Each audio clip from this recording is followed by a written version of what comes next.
We'll talk about the blue-necked pig first. That is the other 14-litter pig that I've decided to put in the sale. So, again, around the horn, bore at my place. It's got a lot of swagger and silver lining stuff in it already, and just some older blood, different stuff that I was trying to line up, and a gilt that's extremely dense and extremely powerful. She's probably opposite of the other 14 that we just looked at.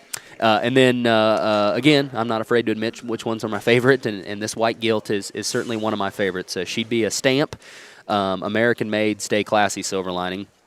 That Stay Classy silver lining would be an aunt to the Division I Barrett nail that the Russells had. And then I put on my Facebook write-up, I didn't necessarily use stamp because of his white. I know that it's a novelty thing right now and to chase the blues. And I love blue hogs, so it's very hypocritical for me to say that. But I use stamp because two reasons. One, to line up the American-made. I liked his physical attributes, obviously.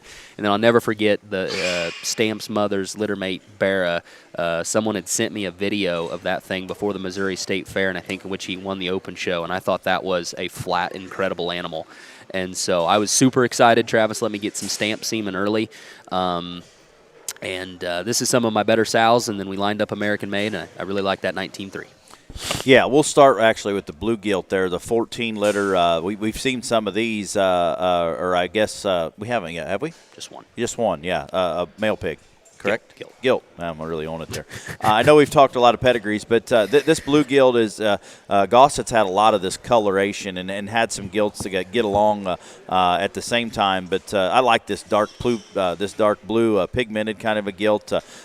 Big-ended, big-centered kind of a hog, and still uses her hind leg with some flexibility. Looks like a gilt that's not gonna dink out on you, but still maintains some stoutness and power. I like a lot of things about that gilt, and a predictable kind of a pedigree there with him lining up the stuff.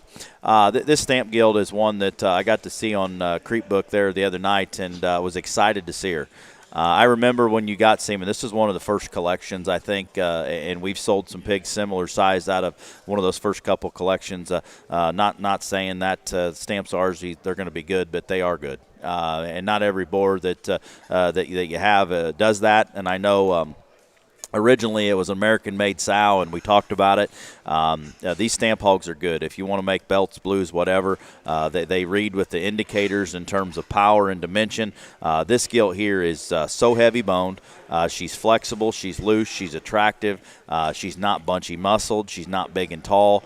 She's just pretty damn good. If you're in the market for a crossbred gilt, she's the one. She's one of the ones. If you're in the market for a blue gilt in the light cross division, she could be the one. I think that's a tendency. If your show offers light crosses or dark crosses, that gilt is very, very high quality.